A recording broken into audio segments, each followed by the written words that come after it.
যখন বাড়িতে ফিরলেন, এই যে বাড়িতে ফেরার পরে যে ঘটনাগুলো দেখলেন, আল্লাহ তাআলা ওই কথাগুলোকে কোরআনে কারীমের ভিতরে ওঠায় দিয়েছে। সুবহানাল্লাহ।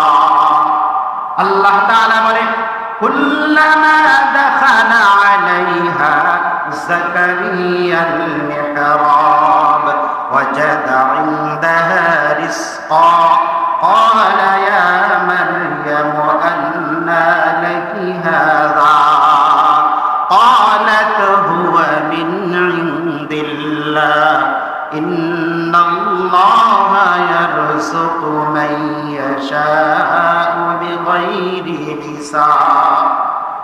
হযরত জাকারিয়া আলাইহিস সালাম যখন ঘরের মধ্যে প্রবেশ করলেন, মেহরাবের ভিতরে যখন প্রবেশ করলেন, প্রবেশ করার পরে তিনি দেখতেছে মরিয়মকে যে রেখে গিয়েছিলেন, ওই মরিয়মের সামনে অসংখ্য ফল ফ্রুট দেখা যাইতেছে।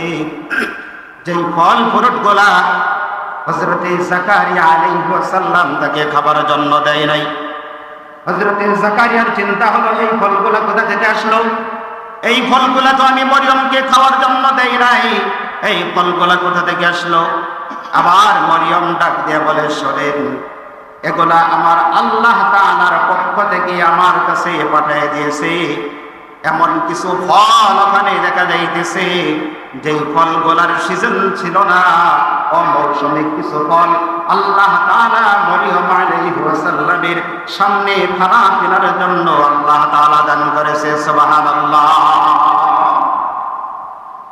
জাকারিয়া আলাইহিস সালাম যখন চিন্তা করে, ও মালিক, এমন কিছু ফল এখানে দেখা যাইতেছে যেই ফলগুলো এখন স্বাভাবিকভাবে থাকার কথা নয়, এই ফলগুলো তো এখন গাছের ভিতরে ধরার কথা নয়, কিন্তু এই ফলগুলো কোথা থেকে আসলো?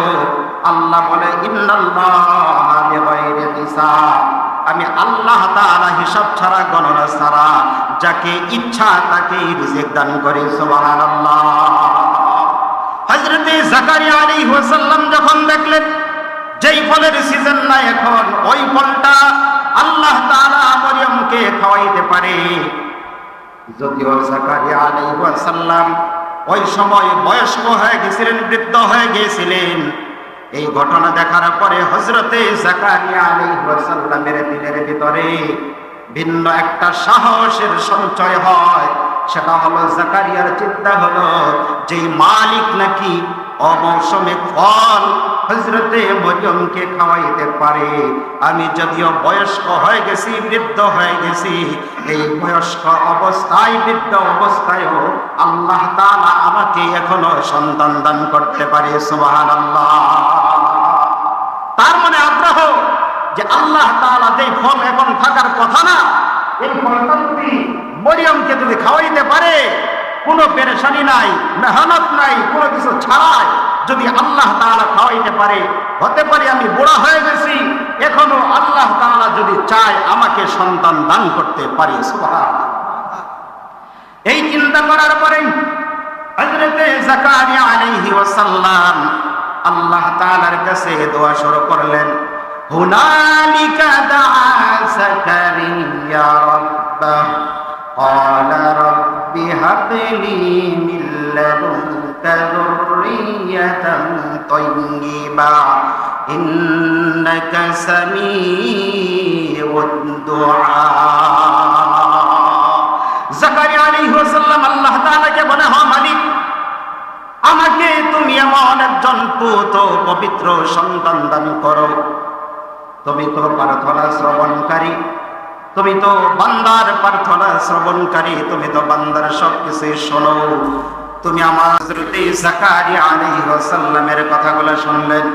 এরপরে জাকারিয়া আলাইহিস সালাম যখন নামাজের ভিতরে দাঁড়ায় যান, ফানাদাতুহুল মালাইকাতু ওয়া হুয়া কাইমুন ইউসাল্লি ফিল মিহরাব।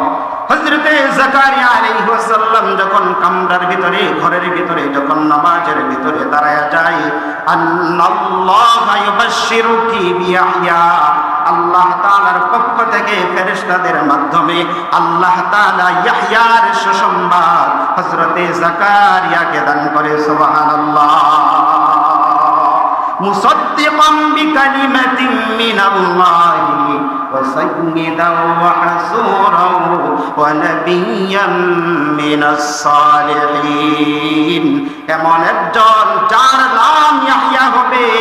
ইতিপূর্বে আর কোন মানুষের নাম ইয়াহইয়া ছিল না, স্বয়ং আল্লাহ তাআলা এমন সন্তানকে দান করেছে যে সন্তানের নামটা পর্যন্ত আল্লাহ তাআলা নিজেই নির্বাচিত করে দিতেছে। সুবহানাল্লাহ।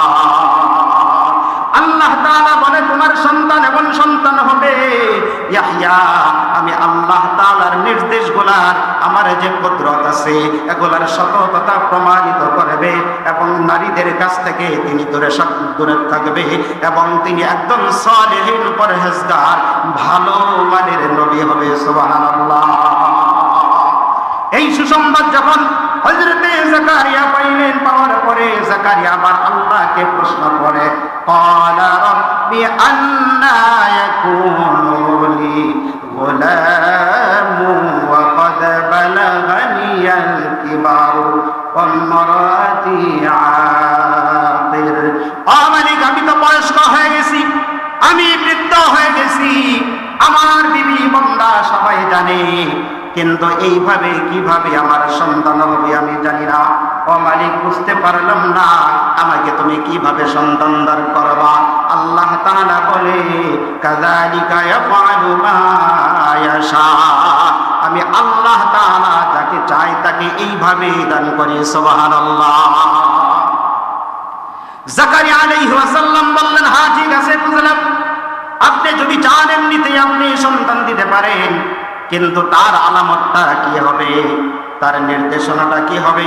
আবার আল্লাহ তাআলাকে জিজ্ঞাসা করার পরে আল্লাহ তাআলা বলে দেয়, ক্বালা রাব্বি জাআলনি আয়া। ক্বালা আয়াতুকা আল্লা তুকাল্লিমান নাসা সালাসাতিন ইল্লা আইয়ামিন ইল্লা রামসা ওয়াযকুর ربك كثيرا وسبح بالعشي والإبكار। আল্লাহ তাআলাকে প্রশ্ন করার পরে আল্লাহ তাআলা বলে, ও জাকারিয়া, তুমি যেহেতু আলামত চাইতেছো, তার আলামত হলো আজকের পর থেকে নিয়া তুমি 3 দিন পর্যন্ত কোন মানুষের সাথে কোনো কথা বলতে পারবে না, কোনো কথা বলতে পারবে না, শুধু রবের প্রশংসা তুমি করতে পারবে। আর তুমি যদি কথা বলার যদি প্রয়োজন যদি হয়, তুমি শুধুমাত্র ইশারায়, হাতের ইশারায় তুমি কথা বলতে পারবে, এমনিতে আর কোনো কথা বলতে পারবে না। সকাল এবং বিকালে তোমার রবের তাসবিহ পাঠ করবে, তোমার রবের পবিত্রতা তুমি বর্ণনা করবে। সুবহানাল্লাহ। যেখানে জাতির পিতার শিক্ষা হলো সন্তান যদি না হয় কার কাছে যাব? রব্বি হাবলি মিনাস সালিহিন। আল্লাহ বলে, আমার ইব্রাহিম, আমি আল্লাহ তাআলার কাছে সন্তান চাই। আমরা যেহেতু মুসলমান, এজন্য যাদের সন্তান হবে না তাদের জন্য উচিত হলো মাজারে না গিয়া, খাজার কাছে না গিয়া, মাজারে খিচুড়ির ডেট না দিয়া আল্লাহ তাআলার কাছে দোয়া করতে হবে। ইব্রাহিম আলাইহিস সালাম যেমন মালিকের কাছে যে সন্তান নিয়েছে, হযরতে জাকারিয়া আলাইহিস সালাম তিনিও কিন্তু আল্লাহ তাআলার কাছে চেয়ে সন্তান আদায় করেছে। সুবহানাল্লাহ। এজন্য যে কোনো কিছুই হোক মালিকের কাছে চাইতে হবে, মালিকের কাছ থেকে আদায় করতে হবে। দুনিয়ার কোনো মানুষের কাছে হাত পাতার কোনো দরকার নাই। আমার যা কিছু দরকার, যা কিছু জরুরত আছে, এগুলা পুরো করবে কে? আল্লাহ। এজন্য যা কিছু লাগবে আল্লাহ তাআলা। হাদিসের মধ্যে আছে